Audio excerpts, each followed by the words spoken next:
Good evening and welcome back to another episode of The Longing, where today we are going to be continuing to read Moby Dick. So, let's get going.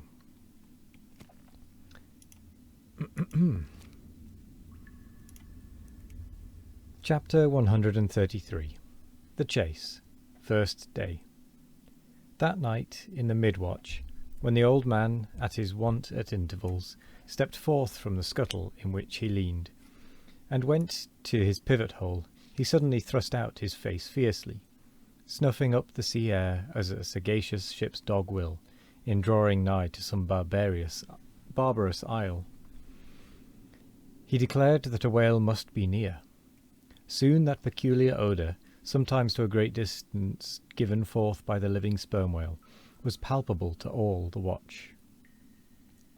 Nor was any mariner surprised when, after inspecting the compass, and then the dog vane, and then ascertaining the precise bearing of the odour as nearly as possible, Ahab rapidly ordered the ship's course to be slightly altered, and the sail to be shortened. The acute policy dictating these movements was sufficiently vindicated at daybreak, by the sight of a long sleek on the sea directly and lengthwise ahead, smooth as oil, and resembling in the pleated watery wrinkles bordering it the polished metallic-like marks of some swift tide-rip at the mouth of a deep, rapid stream. Man the mastheads, call all hands. Thundering with the butts of 3 clubbed handspikes on the forecastle deck, Daggoo roused the sleepers with such judgment claps that they seemed to exhale from the scuttle, so instantaneously did they appear with their clothes in their hands. "What do you see?" cried Ahab, flattening his face to the sky.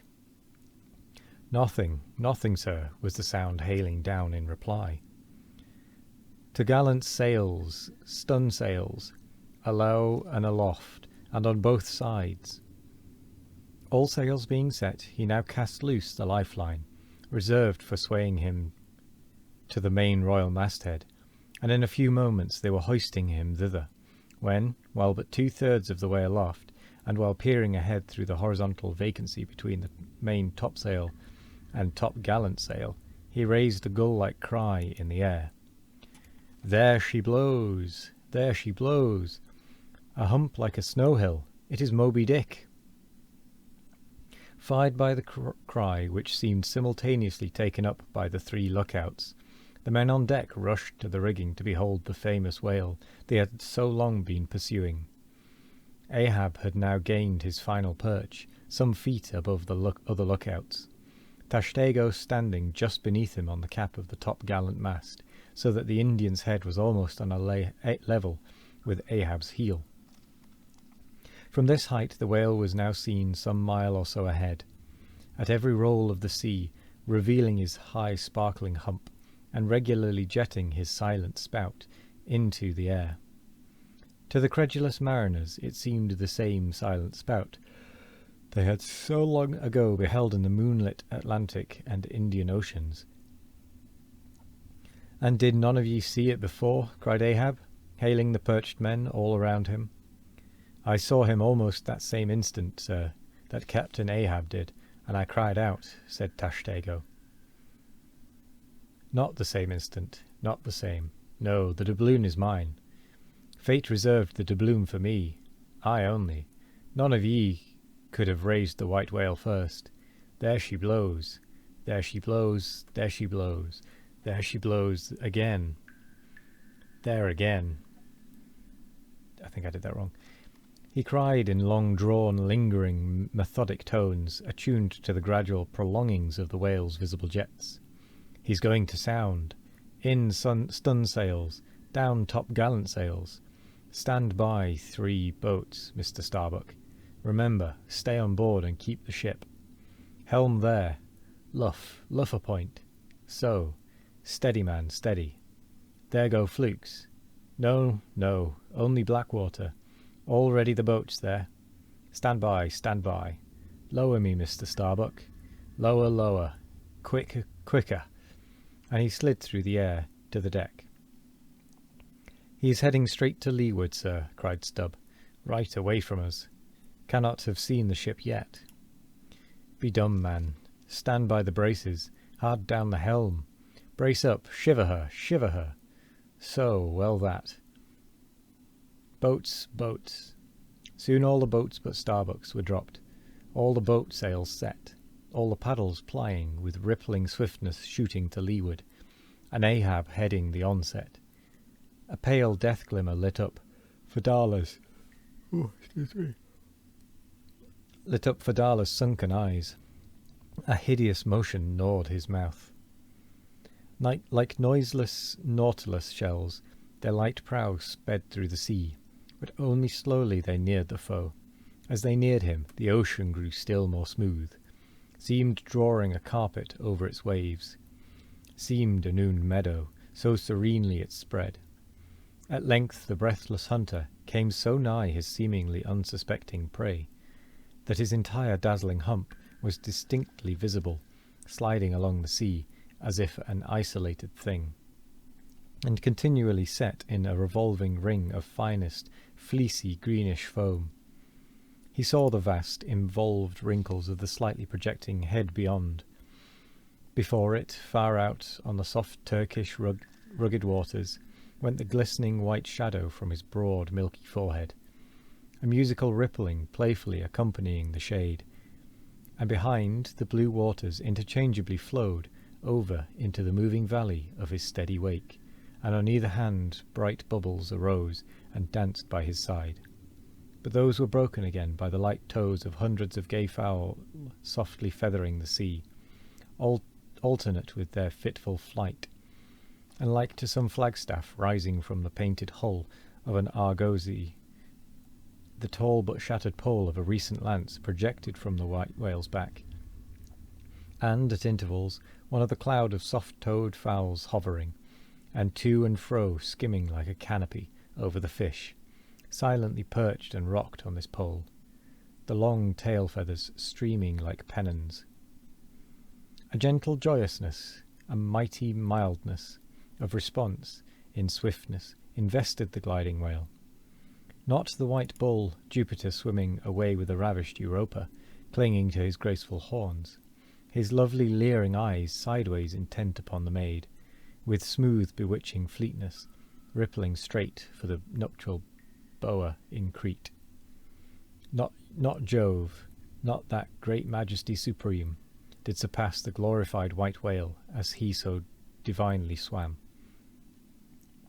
On each soft side, coincident with the parted swell, that but once leaving him, then flowed so wide away on each bright side, the whale shed off enticings.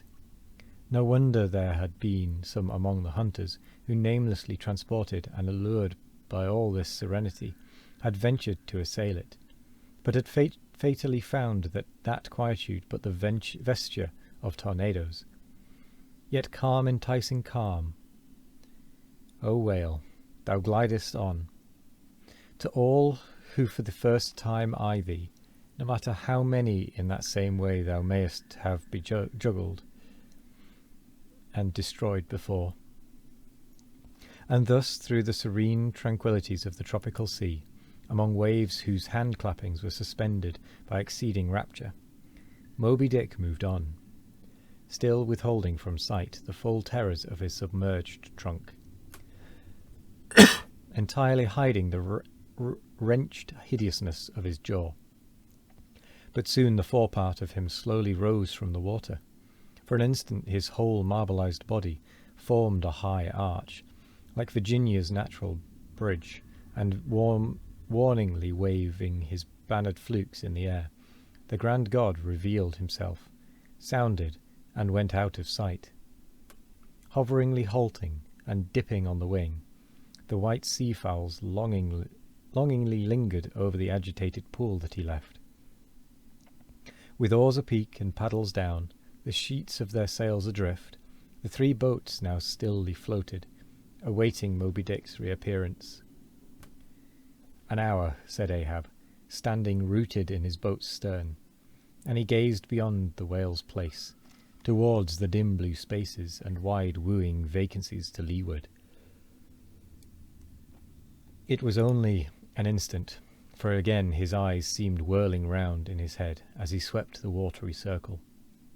The breeze now freshened, the sea began to swell. The birds, cried Tashtego.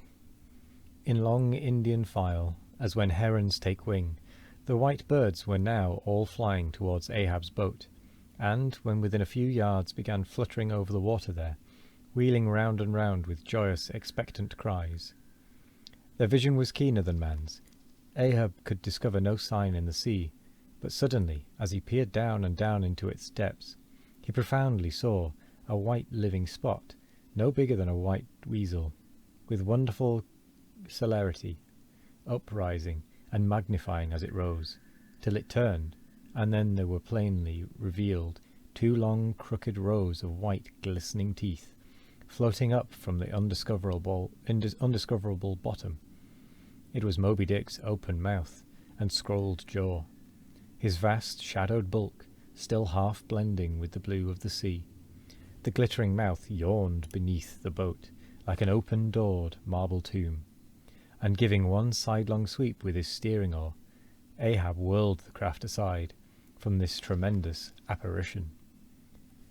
Then, calling upon Fedallah to change places with him, went forward to the bows, and seizing Perth's harpoon, commanded his crew to grasp their oars and stand by to stern. Now, by reason of this timely spinning round the boat upon its axis, its bow, by anticipation, was made to face the whale's head, while yet under water. But, as if perceiving this stratagem, Moby Dick, with that malicious intelligence ascribed to him, sidelingly transplanted himself, as it were, in an instant, shooting his pleated head lengthwise beneath the boat. Through and through every plank and each rib, it thrilled for an instant, the whale obliquely lying on his back, in the manner of a biting shark, slowly and feelingly taking its bows full within its mouth, so that the long, narrow, scrolled lower jaw curled high up into the open air, and one of the teeth caught a rowlock. The bluish pearl white of the inside of the jaw was within 6 inches of Ahab's head, and reached higher than that. In this attitude the white whale now shook the slight cedar as a mildly cruel cat her mouse. With unastonished eyes Fedallah gazed, and crossed his arms, but the tiger-yellow crew were tumbling over each other's heads to gain the uttermost stern. And with that we are halfway through this chapter, so we're going to leave the chapter there, and we'll come back to finish it off tomorrow. So I'll say thank you very much for joining me today. I hope you all have a wonderful morning, evening, afternoon or night. No matter what time of day it is, I hope you have a wonderful one of it. And as always, we will be back tomorrow with more of The Longing. Goodbye.